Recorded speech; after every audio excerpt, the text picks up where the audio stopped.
Welcome, and thank you for drifting with me today. This is Driftwood Historian, where we journey through the quiet, forgotten corners of history, letting the rain's gentle rhythm guide us as we explore the past. In today's episode, we turn our gaze toward one of the most pivotal events in human history, the Black Death. This shadow that once swept across Europe, leaving devastation in its wake, reshaped not just societies, but the very way humanity would understand life, death, and resilience for centuries to come. So, settle in, let the sound of the rain ease your mind, and together, we'll walk through the history of the plague that changed the world. The year is 1340. A soft mist lingers in the early morning, the kind of mist that rests gently over the earth, caressing the hills and valleys of the landscape. It's the calm before any great disturbance, before the world will be turned upside down by a force no one could have anticipated. The world is vast, yet small in the way people experience it. For most, life is contained within the boundaries of their village, town, or city. There is comfort in this simplicity, the unhurried rhythm of the seasons and the earth. In this world, the natural world is still the dominant force. The sun rises and sets with a predictable ease. Farmers, with calloused hands, rise at the crack of dawn, ready to tend to their crops. They live off the land, their lives dictated by the unspoken promises of the seasons. In spring, they sow their seeds in anticipation of summer's bounty. In autumn, they reap the rewards of their hard labor. They know the land's patterns as intimately as they know their own bodies, with an understanding that the land will always provide, as long as the weather is kind. In the distance, a soft breeze rustles the leaves of the great oak trees that line the countryside, their branches reaching toward the sky like silent sentinels. The farmers know the land not only as their source of sustenance, but as something almost sacred. It is a land that nourishes, a land that gives life, and a land that can just as easily take it away. This relationship between people and the land is woven into the very fabric of daily life. Villages are small, with only a few dozen families, all connected by blood, marriage, or shared history. Each person knows their role and understands the expectations of their community. There is little room for deviation from the norm, for it is the rhythms of life that have ensured survival. In these quiet moments, as the morning dew evaporates and the sun begins to rise higher in the sky, there is a sense of permanence, as if life has always been this way, and always will be. In the larger towns and cities, there is more bustle, though still nothing compared to the speed and noise of today's world. Life moves at a slow, almost deliberate pace. The streets, narrow and often cobbled, are filled with people going about their daily tasks. A blacksmith hammers away at his anvil, the sharp ringing of metal on metal filling the air. The butcher's shop smells of fresh meat, the scent carrying through the town like a promise of sustenance. The baker, with flour-dusted hands, pulls loaves of bread from a stone oven, their golden crusts crackling as they cool. At the heart of every town and city stands a church, its stone walls weathered by centuries of history. The church is the place where people come to seek solace, where they find connection to something greater than themselves. The bell tower chimes every few hours, a rhythmic reminder of the passage of time, of the days as they come and go. The scent of burning candles and incense hangs in the air inside, creating a sense of peace that contrasts sharply with the noise and activity of the town square outside. For the people of this world, faith is a cornerstone of daily life. They offer their prayers in exchange for good harvests, for protection from unseen forces, and for the guidance to navigate a life that is, at times, uncertain. And yet, despite the soothing rituals of daily life, there is a quiet undercurrent of unease. Perhaps it is not even fully recognized by most, an almost imperceptible shift in the winds, a murmur in the back of the mind that something is changing, though no one knows what it is. The clergy, with their robed figures moving gracefully through the churches, speak of the end of times in hushed tones, The clergy speak of the coming judgment, of salvation and damnation, though it is not something most people give much thought to. Life, after all, is busy enough. Work demands attention. The harvest needs care. Family requires devotion. But then there are the travelers, the traders who come from faraway lands, bringing news of distant places, sometimes of far-off events. They speak of strange happenings, strange sicknesses in the east, in places where the Mongols roam. Some speak of villages falling silent, of entire cities lying empty, as if the world itself had paused. These words, though ominous, carry little weight. To the people of Europe, such things seem like the stuff of distant legend. Illnesses, after all, are part of the human condition. The plague has visited before. It has come in waves, claiming its share of victims, but it never stays long. People die, yes, but people have always died. In the town square, the sounds of children's laughter ring out. They play games of tag and hide and seek in the streets, unaware of any such distant rumors.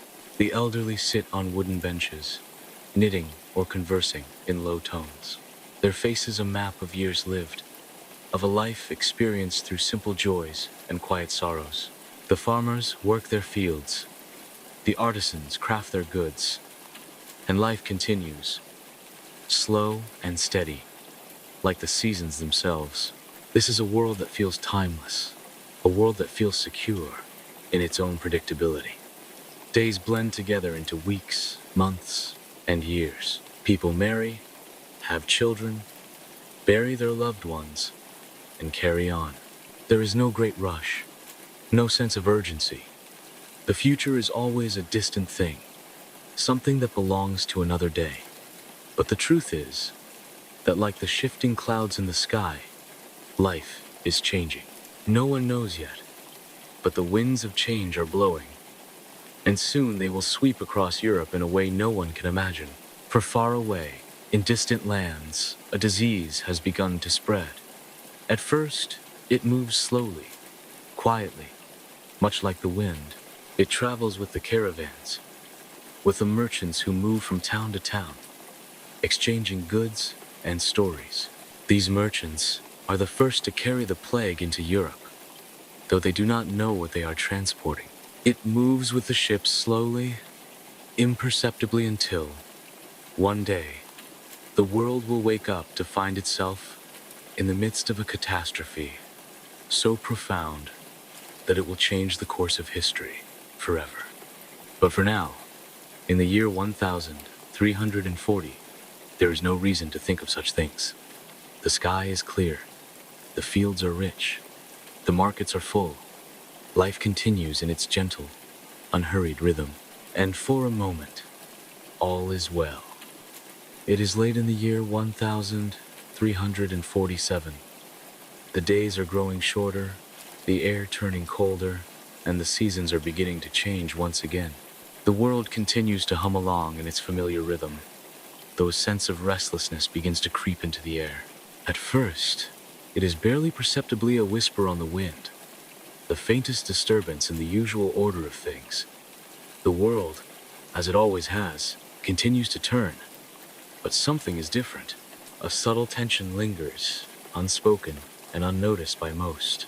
In the ports of southern Italy, the first signs of trouble begin to take root.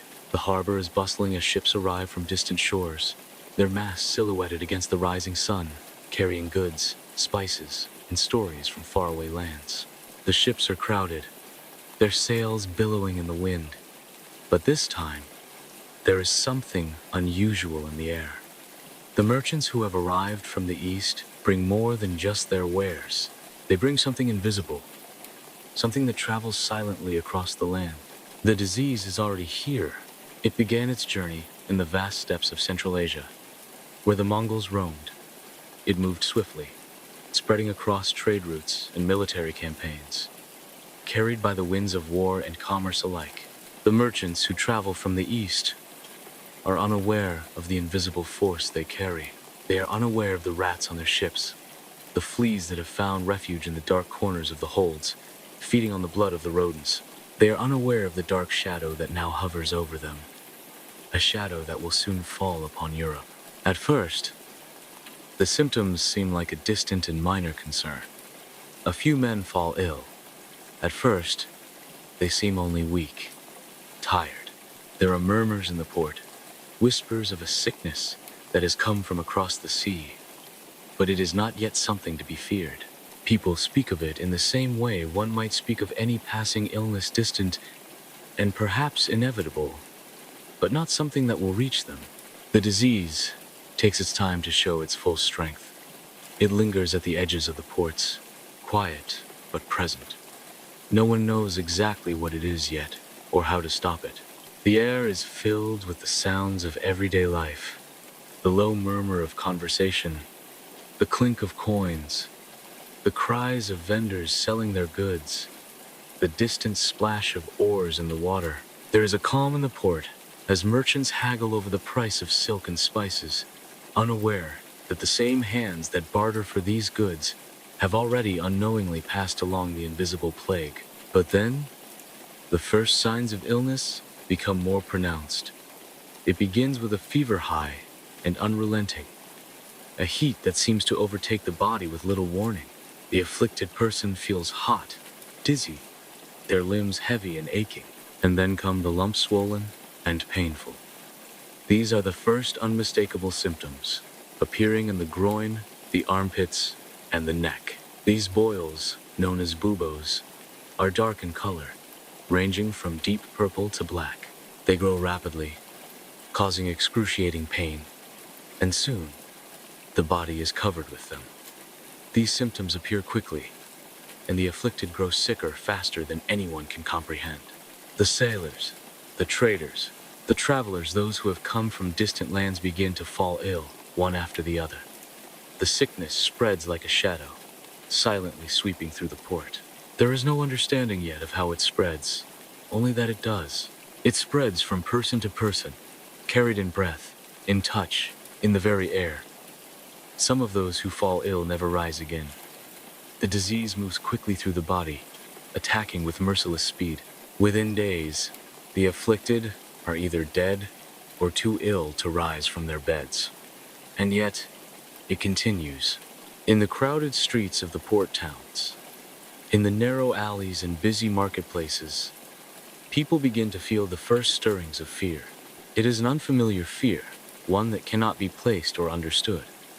But it is there, quiet and unsettling. In the surrounding countryside, life continues in much the same way as before, but the whispers of the disease reach even here. News travels slowly, carried by merchants and travelers, by the very same ships that have brought the disease. Some say it is a curse. Others say it is a punishment from God. The local priests are quick to offer prayers, though they too are unsure what to make of this illness that seems to defy every explanation they have known. There is no mention of it in the scriptures, no mention of such a disease in their long tradition of prayer and supplication. And yet, it is there unseen, but present. Still, many are reluctant to believe that the disease will come to their towns or villages. The countryside, after all, is a place of peace and distance. It is a place where life moves more slowly, where the earth and the sky offer a kind of protection.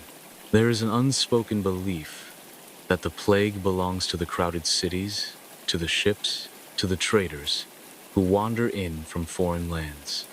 But the disease, as it always does, has other plans.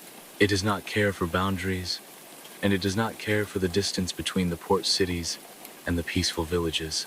By the time the first truly widespread cases of illness appear in the villages, it has already taken root in the larger cities. The streets of Venice, Florence, and Genoa are filled with a growing sense of panic. The sound of the bells ringing from the church towers takes on a different tone, more urgent, more somber. The streets are quieter now, as people retreat into their homes, afraid to venture out into a world that seems suddenly dangerous. The once bustling marketplaces are now eerily silent. The vendors, who once called out their wares, now standing still, uncertain of what to do. The disease is not picky. It strikes all, regardless of age, social class, or wealth. No one is immune. The wealthy flee to their country estates, thinking themselves safe behind high walls and distant fields. But the disease follows them. It comes with the air, with the rats, with the very things they have taken for granted. The poor, who have nowhere to run, are struck the hardest. Their homes crowded and unsanitary. Perfect conditions for the disease to thrive. As the days pass, the devastation grows. The smell of death begins to fill the air, the scent of decay carried by the wind. The bodies of the dead lie in the streets, unburied, unattended, left where they fell. Families are separated, children orphaned, and there is no one left to care for the dying. The dead are piled in mass graves, with little ceremony, no great funeral rites to mark their passing. The sickness takes no notice of the rituals of life, moving with brutal efficiency, claiming lives and leaving only emptiness behind. It is at this point, in the midst of this growing uncertainty, that the whispers turn into something louder. People begin to speak of the disease, not just as a passing illness, but as something far more profound. It is no longer just a sickness. It is a force, a presence that fills the air. It is as though the world itself has been altered, the very balance of life thrown into disarray. And yet, in the silence of the homes, in the stillness of the streets, there is a kind of waiting. People wait for an answer they will never receive. They wait for an explanation they will never find. As the plague continues to spread, the world that once seemed so familiar and secure begins to unravel. The air, once filled with the sounds of life, is now heavy with the silence of death. The land itself seems to change.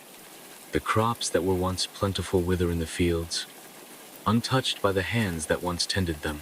The quiet of the countryside, once a symbol of safety and solace, now feels like a cruel reminder of what has been lost. And still, life continues, though it is no longer the same. The world is shifting, slowly, relentlessly, and no one knows what the next moment will bring. What was once a peaceful and unremarkable day now carries the weight of uncertainty, the sense that nothing will ever be the same again. As the year turns from 1,347 to 1,348, a subtle, persistent change is taking place across Europe. The winds of the disease carry it across the land, moving slowly but steadily, as if it is following an invisible path, seeking out new victims wherever it can. It travels along the trade routes, across vast distances, as merchants continue their journeys, unaware of the terrible force that they, themselves, are unknowingly spreading. The plague, at first confined to the port cities, soon begins to creep inland. It moves with a quiet inevitability, like a shadow that stretches across the land as the sun sets, darkening everything in its path. At first, it is only a whisper, a quiet murmur on the edges of the towns and villages. But then it becomes more, and soon it is everywhere. It does not discriminate. It does not care about distance, about wealth, about borders. It knows no boundaries, no walls, no fences. It is a force unto itself, a presence that alters the course of history in a way that no one could have foreseen. In the bustling streets of Florence, the air grows thick with an unease that cannot be ignored. The city is crowded, its markets full of goods and its people full of life. But that is beginning to change. The first signs of illness appear in small plaquettes. No one takes much notice at first. A few merchants fall ill, a few families. But as the days go on, the sickness begins to spread, creeping through the narrow streets like a quiet storm. Soon, the walls of the great city seem no protection at all. The fever takes hold first, with a deep, burning heat that weakens the body, followed by the swelling of the lymph nodes, those dark, purplish lumps that give the disease its name. And with each passing day, the number of the sick rises. The city begins to close in on itself, with people reluctant to leave their homes. Those who venture into the streets find them eerily empty. The once bustling piazzas now silent, the voices of the marketplace silenced. People speak in whispers now, for fear of spreading the disease. The priests, who had long served as the spiritual guides of the people, are the first to feel the weight of the epidemic. It is they who administer the last rites to the dying, who bless the bodies of the dead. But even they cannot escape the grasp of the plague. They too fall ill. They too die. There is no refuge in the churches. There is no salvation in the prayers. People flock to the altars, seeking answers, seeking some kind of relief from the endless suffering. But the church offers no solutions. There are no signs of divine intervention. The priest's prayers, their pleas for mercy, seem to fall upon deaf ears. The sickness continues, and the streets grow emptier with each passing day. As the plague spreads further through Italy, moving towards cities like Venice, Genoa, and Milan, the disease takes root in France. It travels first through the southern towns, carried by the winds and by the trade routes that bring merchants into the heart of Europe. Like a creeping fog, it slips into the countryside, where the villagers are even more vulnerable. The disease spreads with terrifying speed, moving from village to village, town to town, often arriving before the people have even heard of it. By the time the first cases are reported in Paris, the death toll has already begun to rise in the smaller towns and villages in the south.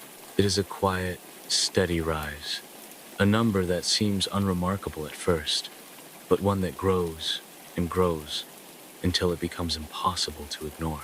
In the French countryside, the plague does not just sweep through the homes and towns it alters the very rhythm of life. The once lively farms fall silent. The fields, once full of activity, now lie fallow, as the farmers who tended them lie ill in their beds, or worse, lying dead beneath the trees. The farmers' families too are affected, and soon there is no one left to care for the crops. What was once a community of interdependence where the needs of each family were met by the labor of another now finds itself undone. The farmers, the crafters, the villagers none are safe from the disease. What was once a peaceful, slow-moving life is now marked by panic, by fear, by silence. In the larger cities, such as Paris and Avignon, the disease spreads quickly. Here, where the streets are narrow and crowded, where people live in close quarters, the plague finds fertile ground. The markets, once filled with the clamor of voices, the bargaining of merchants, and the sounds of trade, now become eerily quiet. The vendors still set up their stalls, but there are fewer and fewer customers. The air grows heavier, as if the city itself is holding its breath, waiting for the inevitable. Those who are able flee to the countryside, to the relative safety of the open fields. But even there, the disease follows. It is relentless, this plague. It does not rest. As the plague continues its march through France, it begins to make its way into Spain. The coastal regions, where ships from Italy and North Africa dock, are the first to feel its touch. The disease comes silently, carried by the ships and the traders who travel between ports. It slips into the cities, moving quickly, just as it did in Italy and France. The people, unprepared, are caught off guard. Many try to flee inland to escape the unseen threat, but it is of little use. The disease is already there, moving just as swiftly as the trade routes it follows. In the south of Spain, the plague takes hold, claiming the lives of those who once lived simple, quiet lives. The fields are abandoned. The once thriving coastal towns become ghostly, silent places where the sounds of human life have all but vanished. Only the wind remains, carrying the scent of decay. From Spain, the plague moves on to the northern regions of Europe. The people of Germany, of the Low Countries, of England, all hear the same whispers: the plague is coming, the plague is near. But how could they prepare? There is no defense. There are no cures. The disease spreads with terrifying speed, a shadow that seems to fall upon every village, every town. In England, where the people live in close-knit communities, the plague hits hardest. The once bustling streets of London, of York, of Oxford, become quiet, the sound of hooves on cobblestones replaced by the silence of death. The English countryside is no better off. The land, once so full of life, now seems abandoned. The farmers are gone, or they are too ill to tend their fields. The crops that were once carefully planted and harvested now lie rotting in the ground, untouched. The villages fall silent, with houses abandoned and empty, the hearths cold. What was once a thriving, bustling countryside now feels like a land of ghosts. The disease, it seems, has taken everything life, livelihood, and hope. And yet, amid all of this, there are pockets of resistance. Some towns manage to escape the full force of the plague. In some villages, the people hold strong, keeping their distance from the outside world, carefully monitoring who comes and goes. They close their gates, they lock their doors, and they wait for the disease to pass. They do not understand what has caused it, nor do they know how to stop it, but they do what they can to protect themselves. In other towns, people turn to the church for answers, praying fervently for deliverance. Though even the clergy are not spared, there are those who blame the Jews, accusing them of poisoning the wells and causing the disease, though these accusations are without merit. Fear, it seems, can breed irrationality. Still, the plague continues its silent march. It moves across Europe with the precision of a clock, as if the earth itself has set its course.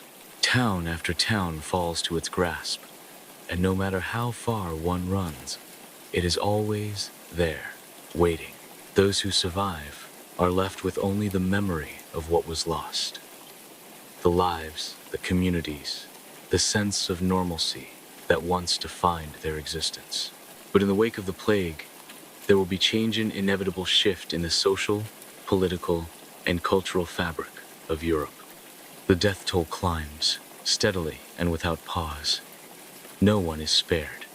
It seems as though the very air itself has become tainted, carrying with it the disease that claims so many lives.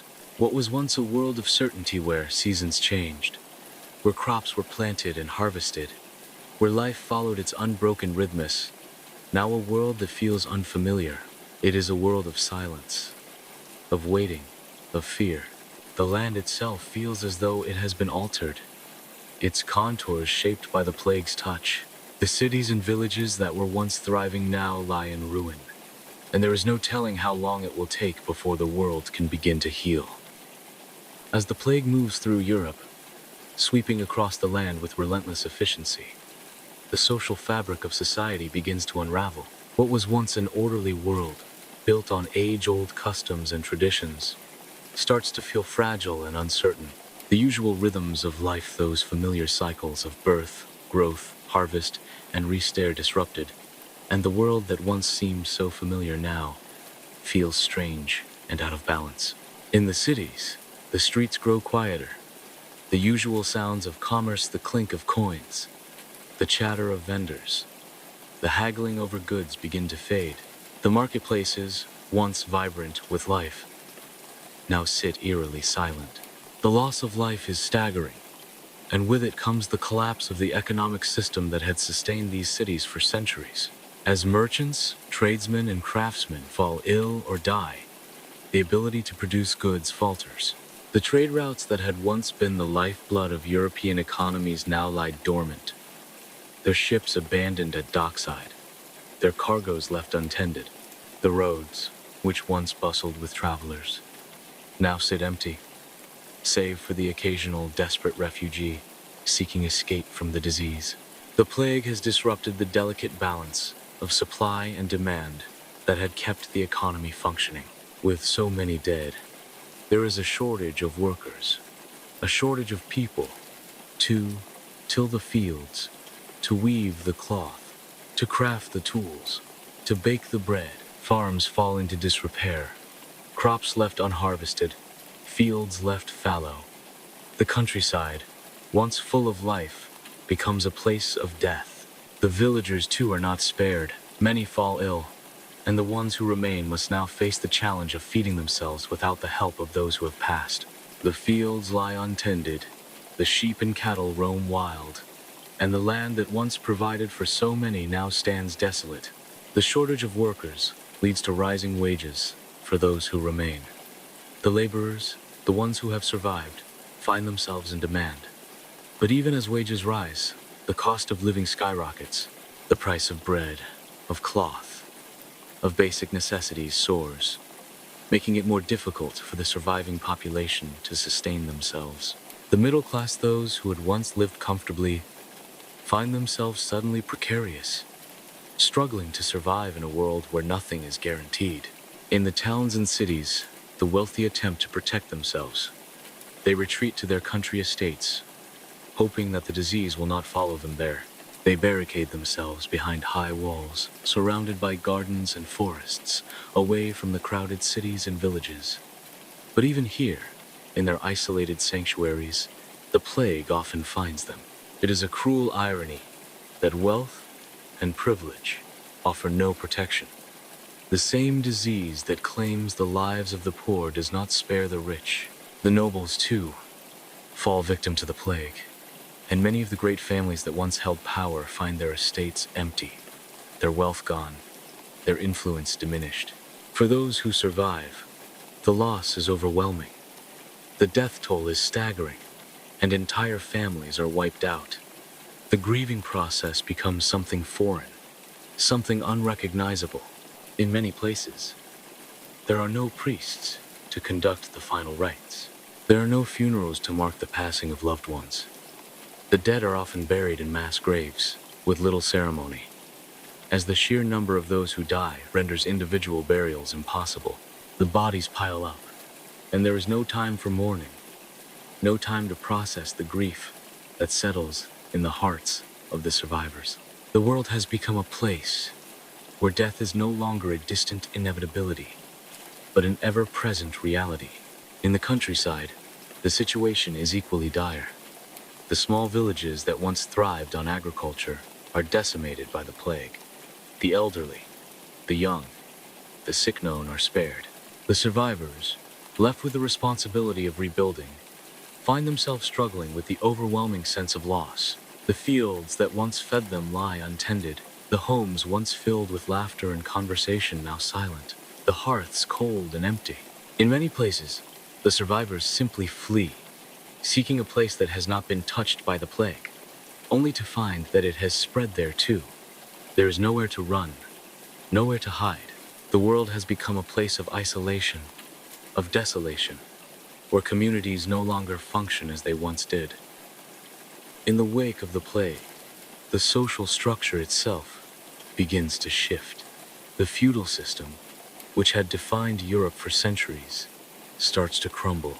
The lords and nobles who once held power over vast stretches of land and wealth find themselves with fewer serfs to work their fields, fewer vassals to serve them. The survivors, many of them peasants, find themselves with more freedom, more power than they had ever known. The labor shortage means that they can demand higher wages, better living conditions, and more rights. And as they do, the old social order begins to break down. The rigid divisions between the wealthy and the poor, between the nobility and the peasantry, begin to erode. The traditional power structures weaken, and in their place, new possibilities arise. This change is not without its challenges. The old systems were not easily dismantled, and the new systems that rise in their place are fragile and uncertain. The changes that begin to take root in the aftermath of the plague do not come easily, and there is resistance from those who wish to hold on to the old ways. But for the survivors, there is a sense that the world has been reset, that the plague has wiped the slate clean, giving them a chance to rebuild their lives in new ways. Religion, too, undergoes a transformation. The church, which had long been the pillar of society, is shaken to its core by the scale of the devastation. Many look to the clergy for answers, for solace, but the priests, monks, and bishops are themselves not immune. The very people who were meant to provide comfort, to intercede on behalf of the faithful, are themselves overwhelmed by the sheer scale of the suffering. The Church's authority is called into question as it fails to offer an explanation for the plague, as it fails to provide any meaningful protection. Many people begin to question the idea that the Church has the answers to the world's suffering, and in the wake of this doubt, new ideas begin to emerge. Heresies spread, and for the first time in centuries, there is a growing sense that the Church may not have all the answers. In some parts of Europe, a sense of hopelessness settles in. There are reports of wild flagellance groups of people who, in their desperation, lash themselves with whips in an attempt to appease an angry God. They march through towns and cities, performing acts of penance in the hope that their suffering will end the plague. This is one of the strange paradoxes of the time. The more people suffer, the more desperate they become. And in their desperation, they turn to extreme measures, to acts of religious fervor that seem out of place in a world that has been shattered by death. But even as these strange movements gain traction, others seek to make sense of the plague in a more rational way. Physicians, though often powerless in the face of the disease, begin to study the illness more intently. New theories emerge, some based on the stars, others on the humors of the body, and still others on the behavior of animals and the environment. There is an attempt to understand the disease, even as it continues to claim lives at an alarming rate. The plague has forced Europe to confront the fragility of life, the impermanence of human existence. No one is exempt. It has left in its wake a world that is irrevocably changed, where social structures have been upended, where faith has been shaken, where the very notion of certainty has been called into question. The survivors must now reckon with the world that remains. They must rebuild not only their physical lives, but their very sense of identity, of belonging, and of purpose. But for all the pain, all the loss, there is also the faintest whisper of hope. In the wake of the devastation, the survivors begin to rebuild. Slowly, the fields are worked again. Slowly, the towns begin to see new life. The laborers, who had once been so subjugated, now begin to enjoy a kind of freedom, and with it comes a new sense of possibility. What was once broken now begins to heal, though the scars of the plague will remain for generations to come. In this slow, uncertain process of rebuilding, there is the quiet promise of renewal, a promise that no matter how fragile, will continue, and that the world will slowly, in time, find its balance once again. As the plague spreads its dark influence across Europe, one of the most remarkable features of the time is the diversity of responses it evokes. People, communities, and even entire nations react in ways that range from desperate attempts at understanding and curing the disease to more symbolic, ritualistic acts of penance and atonement. Each response reflects not only the immediate fear of death, but also the deeper need to find meaning and purpose in the face of the incomprehensible. The medical community, such as it was, is one of the first to respond. Yet, as many doctors and physicians scramble to make sense of the disease, they quickly realize that their knowledge is insufficient. There is no clear understanding of the disease's origin, nor any consistent treatment. Medieval medicine, still rooted in ancient Greek and Roman theories of the humors, is ill-equipped to deal with the deadly plague that is now sweeping the land. The prevailing theory at the time is that disease is a punishment from God, or a result of an imbalance in the body's humors. These ancient beliefs are slowly undermined by the visible and undeniable destruction caused by the plague. The inability of doctors to stop the progression of the disease contributes to a growing sense of helplessness. Physicians of the time attempt various methods to treat the plague. Some try bloodletting, which had been a common treatment for many ailments, believing that removing bad blood might restore the balance of humors. Others use herbal remedies, potions, and concoctions that had been passed down through generations, hoping that these will somehow provide relief. Some doctors prescribe fumigations, burning aromatic herbs to purify the air, believing that foul air called miasma was the cause of the disease. None of these methods, of course, prove effective. The plague continues to spread unchecked, and the body count rises with terrifying regularity. In cities like Florence, physicians begin wearing long, beak-like masks, filled with sweet-smelling herbs. This early form of protective gear is meant to shield them from the foul air they believe to be the cause of the disease. The doctors, already overwhelmed by the number of sick and dying, begin to withdraw from their duties. Many abandon their patients, retreating to safer places as the mortality rate skyrockets. The response of the medical community, while undoubtedly born from a sense of fear and helplessness, is also a reflection of the inadequacy of medieval science in the face of such a deadly and mysterious illness. Meanwhile, the clergy's response is equally varied. The Church, for centuries the cornerstone of European life, faces an immense crisis of faith. Religious leaders are no more able to stop the plague than the physicians, and many of them fall ill or die, just as their parishioners do. The plague, in its unrelenting power, challenges the very beliefs that had sustained the Church for so long. The faithful turn to their priests, but the priests themselves are overwhelmed by the sheer scale of the suffering. The rituals and prayers that once seemed to bring comfort now seem empty in the face of so much death. It is in these moments of intense vulnerability that some members of the clergy respond with extreme acts of religious fervor.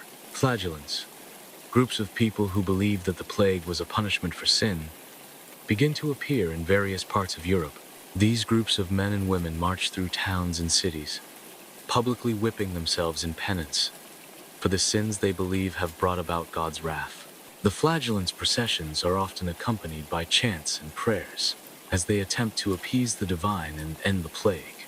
The sight of these people, their backs raw and bleeding, creates an atmosphere of religious hysteria, where fear and faith merge in strange and unsettling ways. The flagellant movement is short-lived, as the Church itself condemns the practice, seeing it as a dangerous and misguided attempt to deal with the plague. But even as the flagellants disappear, the plague leaves its mark on the religious landscape. The Church, once seen as a place of certainty and divine protection, becomes a symbol of human fragility. Many begin to question the efficacy of the Church in a world where its prayers seem powerless against the scourge of disease. The long-standing relationship between the Church and the people begins to fracture, and the search for answers becomes more diverse. In other places, the response to the plague is more secular. In the city of Florence, for example, some people turn to a form of social distancing, isolating themselves in an attempt to avoid contact with the sick. Wealthy families, fearful of the disease, withdraw to their country estates, shutting themselves off from the rest of society. In many cases, these isolated individuals remain in their secluded homes, waiting for the plague to pass, trying to protect themselves from the disease at all costs. Some of these survivors, holed up in their estates, turn inward, focusing on luxury, art, and intellectual pursuits. It is in this atmosphere of isolation that the Decameron, the famous work by Giovanni Boccaccio, is written. This collection of stories, told by a group of young people fleeing the plague in search of refuge, serves as both a reflection of the times and a symbol of the desire for some kind of normalcy in an otherwise shattered world. It is a work that emerges in the wake of tragedy, filled with both wit and sorrow. The response to the plague is also shaped by the social realities of the time. As cities empty and the death toll rises, survivors begin to turn to whatever means they can find to make sense of their suffering. Superstition and scapegoating run rampant. In some areas, rumors spread that the Jews, whom many already viewed with suspicion, were poisoning the wells and spreading the disease. These rumors lead to widespread violence against Jewish communities, with entire towns erupting in anti-Semitic riots. In some places, Jews are burned alive, accused of causing the plague. It is a tragic reminder of how fear and ignorance can warp the human response to disaster, leading to violence and injustice. In other places, the plague sparks a more contemplative response. Some people look inward, searching for personal meaning in the face of so much death. Many begin to view the plague as a call for spiritual renewal, a moment in which individuals are forced to confront their own mortality. For the survivors, the plague becomes a kind of reckoning, a reminder of the impermanence of life and the certainty of death. The experience of loss, the death of loved ones, the destruction of communities becomes a central theme in the literature, art, and philosophy of the time. At the same time, the economic hardship caused by the plague leads to a number of political responses. The labor shortage, as workers die or flee, prompts some rulers and landowners to try to reassert control over their populations. In England, for example, the Statute of Laborers is passed in 1351 in an attempt to control wages and restrict the mobility of workers. The law is an attempt to return to the old social order, to maintain the dominance of the nobility in the face of the shifting economic landscape. But these efforts are often met with resistance, and the very fact that the laws need to be enforced is a reflection of the social and economic upheaval caused by the plague. Yet, despite the efforts to suppress it, the plague's impact on society is irreversible. The social order is forever altered. Laborers, now in high demand, gain greater bargaining power. The old feudal structures begin to break down as a new middle class emerges. The collective trauma of the plague leads to a slow but inevitable transformation in the social and economic landscapes of Europe. The responses to the plague, whether through medicine, religion, or politics, are all shaped by the profound sense of loss and uncertainty that it brings. One of the most poignant aspects of the human response to the plague is the profound sense of helplessness that permeates every level of society. People look to religion, to science, to politics, to art, and to superstition, hoping to find some explanation or solution to the suffering they are enduring. In the end, there are no easy answers. The plague claims the lives of millions, leaving survivors to rebuild in a world that feels alien and broken. And yet, amid the chaos, there is a quiet resilience. The response to the plague, with all its confusion, fear, and uncertainty, is ultimately a testament to the enduring strength of the human spirit. The Black Death, with its silent, relentless march across Europe, altered the course of history in ways that were only fully understood many years after the plague's fury had passed. As the disease ravaged the continent, its immediate impact was devastating, but in the years and decades that followed, its reverberations would be felt across all facets of society. The world, once certain and ordered, became unrecognizable, a place that had witnessed the fragility of life and the impermanence of human structures. Yet, as with all periods of crisis, the Black Death also sowed the seeds for transformation. The first and most apparent change was economic. The death toll of the plague was staggering. Some estimates suggest that between 25 to 60% of Europe's population perished. The sudden and dramatic reduction in the population set in motion a series of economic shifts that would reverberate for generations. In the immediate aftermath, the labor force was severely depleted, and the scarcity of workers led to an increase in wages. Laborers, who had once been bound by the rigid systems of feudalism, now found themselves in high demand. The shortage of workers led to an increase in wages for those who survived, and the traditional economic structures began to unravel. This labor shortage also resulted in a gradual shift in the balance of power between the peasants and the landowners. With fewer workers to tend the fields, the survivors could demand better conditions, higher pay, and greater freedom. In the aftermath of the plague, many peasants found themselves in a stronger bargaining position than ever before. The feudal system, which had dominated European society for centuries, began to erode. Lords, who once held vast estates, worked by serfs, found themselves in a weakened position. The landowner's power was diminished as many serfs took advantage of the opportunity to demand more for their labor, or even leave their feudal obligations behind in search of better prospects elsewhere. This shift in economic power, although gradual, contributed to the weakening of the traditional feudal structure. The plague, in effect, acted as a catalyst for change. The transition from a rural, agrarian economy to a more urbanized, wage-based economy began to take root. Cities, once ravaged by disease, slowly started to recover. With fewer people living in rural areas, more and more individuals moved to the cities in search of work. Over time, urbanization increased, and with it, the rise of a new middle class.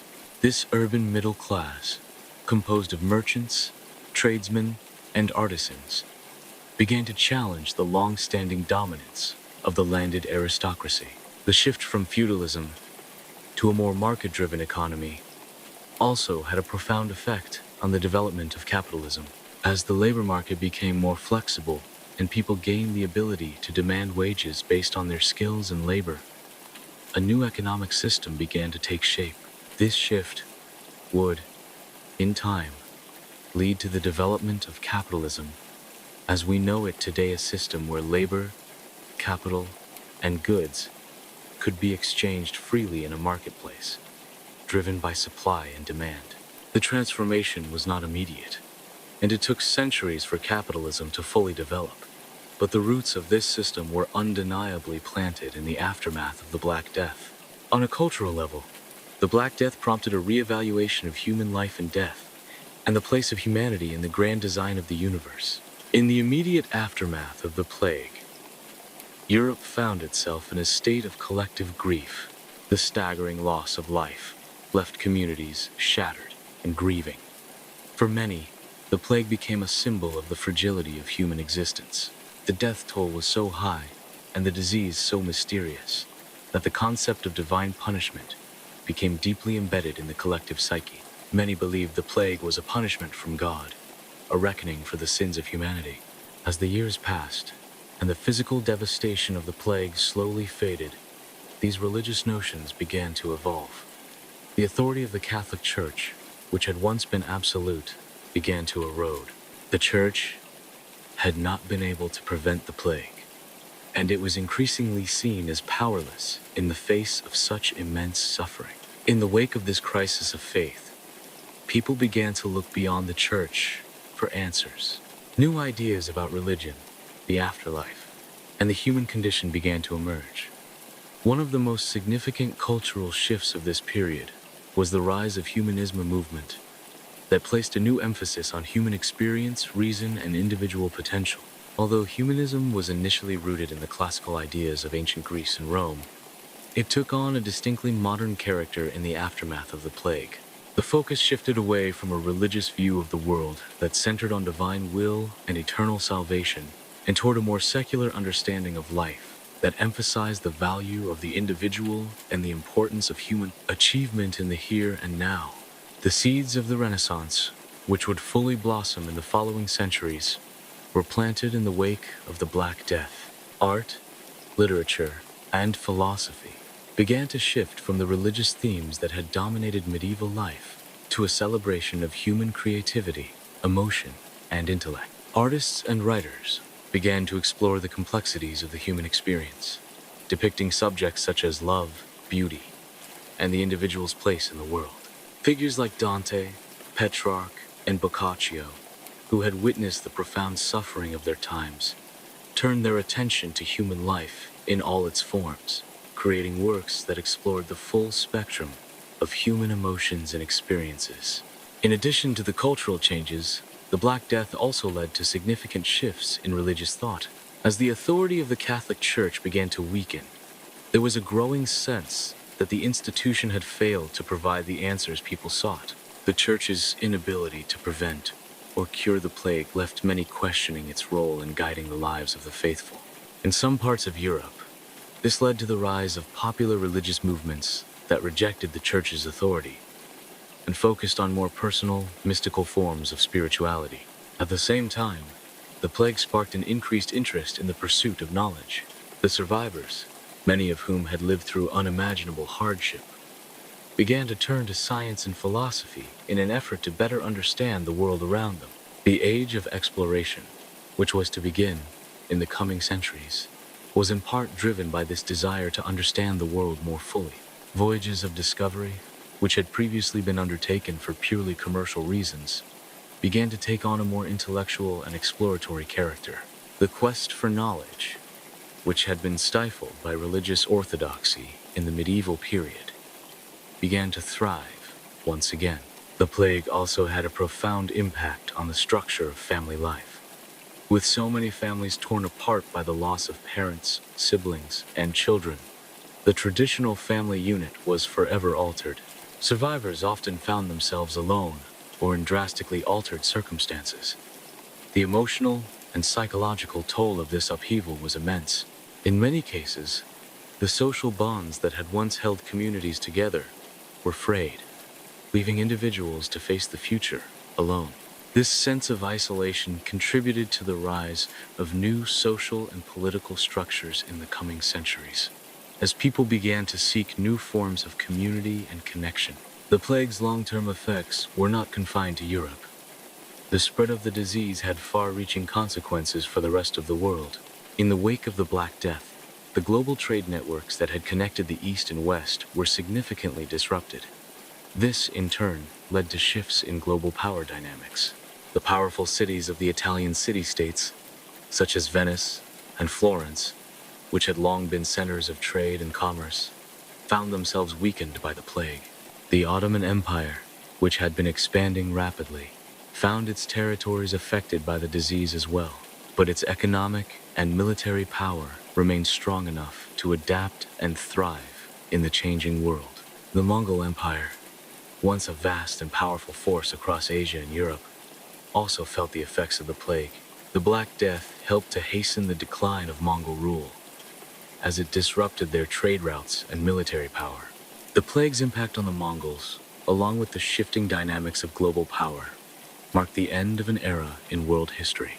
Despite the tragedy and suffering that the Black Death brought, the long-term effects of the plague paved the way for a new era of human development.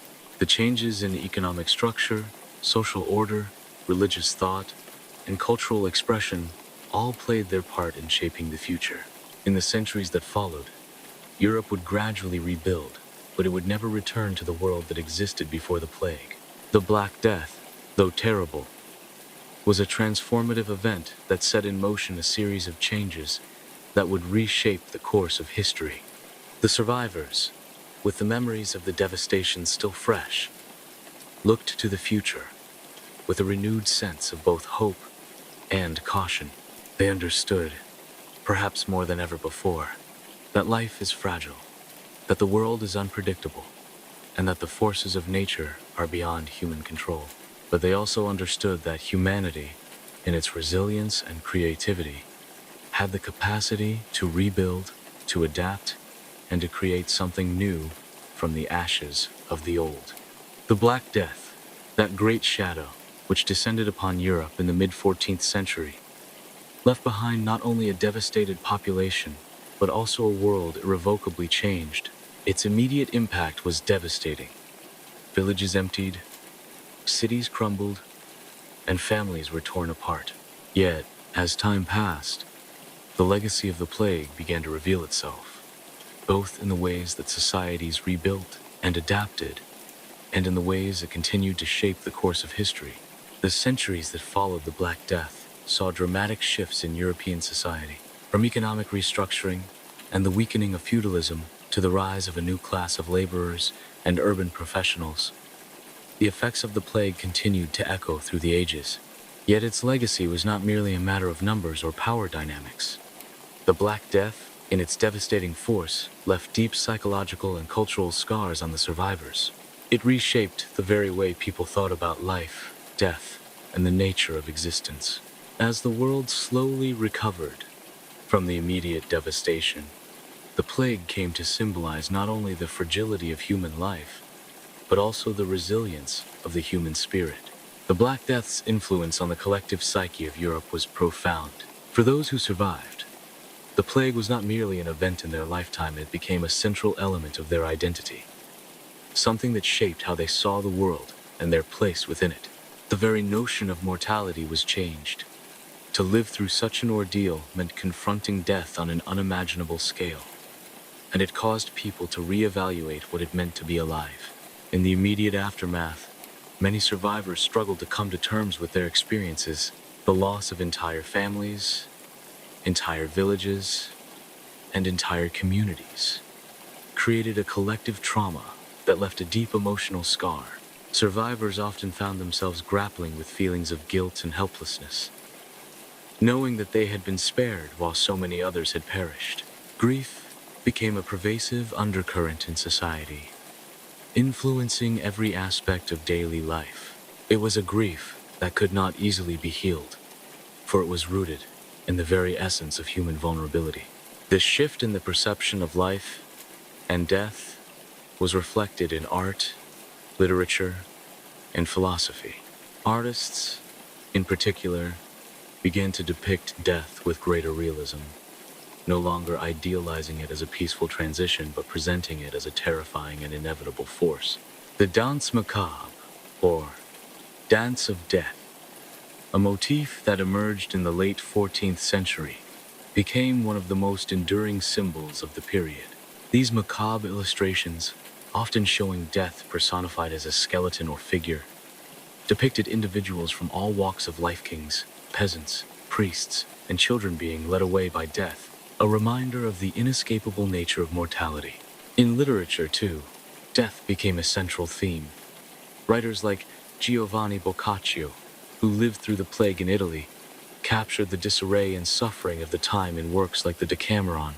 The stories in Boccaccio's work reflect the range of human emotions that emerged in the wake of the Black Death: grief, joy, fear, and even dark humor. His characters are not merely reacting to the plague, but are searching for meaning in a world where the very foundations of society seem to have crumbled. The psychological impact of the plague also spurred a shift toward more personal and introspective religious experiences. With the church having failed to protect its people from the ravages of the plague, many individuals sought their own paths to spiritual fulfillment, turning to mysticism, personal devotion, and new forms of religious expression. The devout sought solace in prayers, while some looked inward, focusing on personal moral reckoning and the need for spiritual renewal. Economically, Europe gradually began to recover from the plague, but the changes were substantial. The loss of so much of the population led to a shift in the labor market. Workers became scarce, and as a result, their bargaining power increased. The labor shortages forced landowners to offer higher wages in order to attract workers to their estates. This shift, however, was not without resistance. In places like England, laws were enacted to try and curb the rise in wages, such as the Statute of Laborers in 1351. These laws sought to return wages to pre-plague levels and restrict the mobility of the labor force, but they were largely ineffective in the long term. Over time, the increased bargaining power of workers led to a gradual weakening of the feudal system, which had long dominated medieval Europe. Serfs, who had once been tied to the land and bound by their feudal obligations, began to demand greater freedom. Many peasants left their lords' estates in search of better opportunities, seeking wages in the towns, or taking on skilled trades in urban areas. This migration marked the early stages of the urbanization that would characterize much of the subsequent centuries. The plague also had a transformative effect on the social hierarchy. As many of the nobility and clergy perished in the plague, opportunities arose for people from lower social classes to ascend in status. A new merchant and professional class began to emerge, and the rise of towns and cities allowed for a greater degree of social mobility. Over time, this would give rise to a new middle class, one that would have a profound impact on the development of modern European society. At the same time, however, the plague contributed to increasing social divisions. As the church's authority waned, people began to look for answers outside of the traditional structures of power. Heretical movements gained ground, and the idea that salvation could be achieved outside of the church began to take root in some corners of Europe. While the Church's control over religious matters was not immediately undermined, the seeds of religious reform were planted. These seeds would eventually bear fruit in the form of movements like the Reformation, which would shake the foundations of Christianity in Europe and lead to the establishment of Protestantism in the 16th century. As centuries passed, the Black Death continued to be remembered, not just as an event in history, but as a powerful symbol. It came to represent the fragility of human life and the unpredictable forces of nature. The plague was not only a physical event, it became a cultural touchstone, a reminder of the transience of all things. In the centuries following the plague, the memory of it persisted. Artists and writers continued to reflect on the horror and devastation of the Black Death, from works of medieval art to Renaissance paintings and even into the modern era. The imagery of death, particularly the dance macabre, continued to appear in art, literature, and even theater, always serving as a reminder of the inevitability of mortality. Even today, the Black Death is a frequent subject of historical inquiry and artistic representation. It has become a lens through which we examine not only the past, but our own fears and anxieties. The modern world, with its own battles against pandemics like the Spanish flu of 1918, HIV, AIDS, and COVID-19, finds itself reflecting on the Black Death as a distant yet haunting precursor to the experiences of suffering and loss. The resilience of human society in the face of such disasters echoes across the centuries. In the modern era, as we face new global health crises, the Black Death offers us valuable lessons in resilience, human response, and the complexity of pandemics. While modern medicine has provided us with tools to combat infectious diseases, the emotional and societal responses to pandemics, fear, panic, and the search for meaning remain strikingly similar to those experienced in the 14th century. In the wake of the COVID-19 pandemic, for example, historians and scientists found themselves revisiting the lessons of the Black Death, looking for parallels between the way societies responded to the two events. The shared experience of uncertainty, isolation, and loss reminds us that, while the context and the science may change, the human response to pandemics remains rooted in basic emotions and instincts. The legacy of the Black Death is both complex and enduring. It reshaped Europe in profound ways, from the economic restructuring that weakened feudalism to the cultural transformation that paved the way for the Renaissance. But the true legacy of the plague lies not only in the changes it wrought in the world, but in the way it forced humanity to confront its own limitations. The Black Death is a reminder that, despite our greatest achievements and our most advanced technologies, we remain vulnerable to forces beyond our control.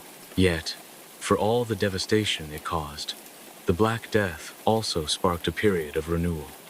In the ashes of death and destruction, humanity found new ways to rebuild, to adapt, and to grow.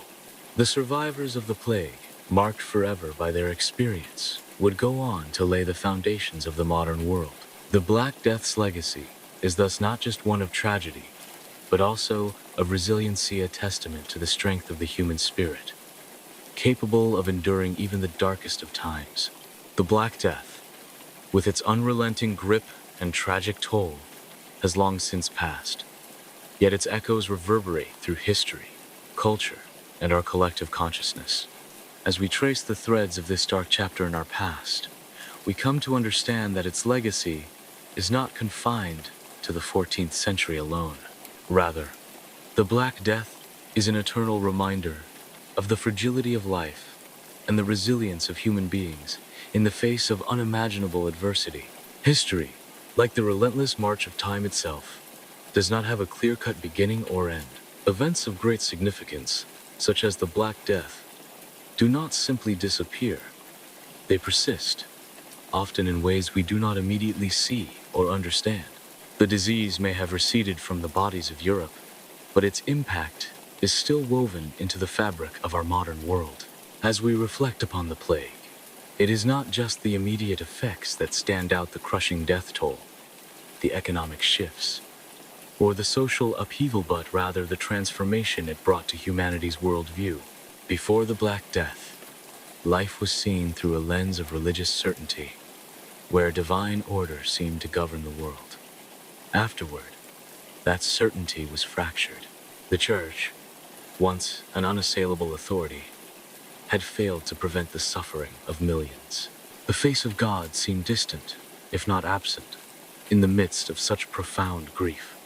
This opened the door to a reevaluation of faith, humanism, and the very nature of existence.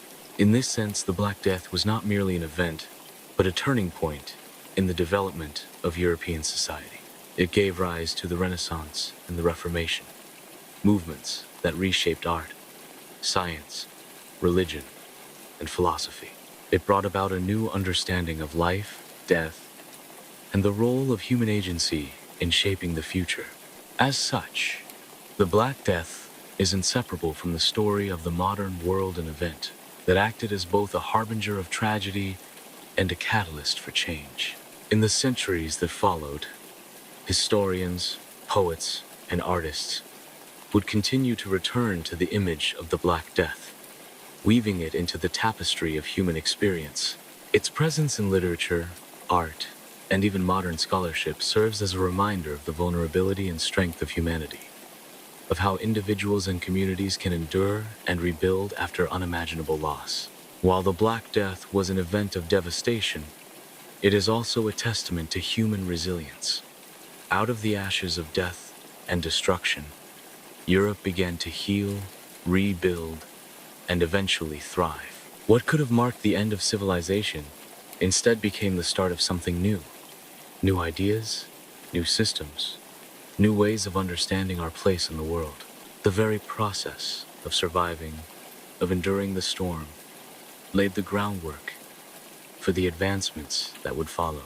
The survivors, who had lived through a calamity that shook the foundations of their world, found within themselves an astonishing capacity to adapt and innovate. They were witnesses to the fragility of life, yes, but also to the power of reinvention. They understood that while the past could never be reclaimed, the future remained open, waiting to be shaped by the hands of those brave enough to imagine it. In this way, the legacy of the Black Death is not one of perpetual grief, but one of hope. Hope in the face of despair, hope in the face of suffering, hope in the knowledge that even in the darkest times, human ingenuity, compassion, and perseverance can bring light to the shadows. As we stand in the present, it is hard not to draw parallels between the Black Death and the pandemics of our own time. The lessons of the past have not been forgotten, but have, in many ways, been reawakened. The COVID-19 pandemic, for example, brought forth a global reckoning that reminded us of the vulnerability we all share. It mirrored, in many ways, the responses to the Black Death fear, the isolation, the loss, but also the resilience and the determination to find meaning amid the chaos. The Black Death's legacy, then, is not confined to a distant historical moment. It resonates in the struggles we face today. When we consider the responses to pandemics, the responses to social upheaval, and the ways we rebuild in the aftermath of crisis, we see that the fundamental questions posed by the Black Death questions about mortality, society, faith, and the human condition remain as relevant today as they were in the 14th century. In this way, we are all connected to the past. The survivors of the Black Death may have lived in a world vastly different from our own, but they too faced uncertainty, suffering, and the ever-present shadow of death. They, too, wondered what the future held, and how they would rebuild their lives, their societies, and their dreams. Their story is our story, a shared narrative of endurance, of grief, of change, and of hope. And so, as we bring this story to a close, we do so with a quiet reflection on the passage of time. History, as we know, is not a series of isolated events, but a continuum of human experiences. The Black Death may be a chapter in that story, but it is not the final one. The plague's end did not mark the end of suffering, nor did it signal the end of challenges. Yet it remains a reminder that life is fragile, that death is always near, and that in our fragility lies our strength. Perhaps this is the true legacy of the Black Death. Not simply the lessons of the past, but the understanding that, as a species, we carry the weight of all those who have come before us. Their struggles, their triumphs, their losses, and their rebuilds are woven into our own lives. The Black Death, then, is a part of our shared inheritance. Its impact is felt not just in historical records, but in the ways we understand life and death, creation and destruction. In the end, the story of the Black Death is not one of hopelessness, but of humanity's incredible ability to endure and grow through even the greatest of trials.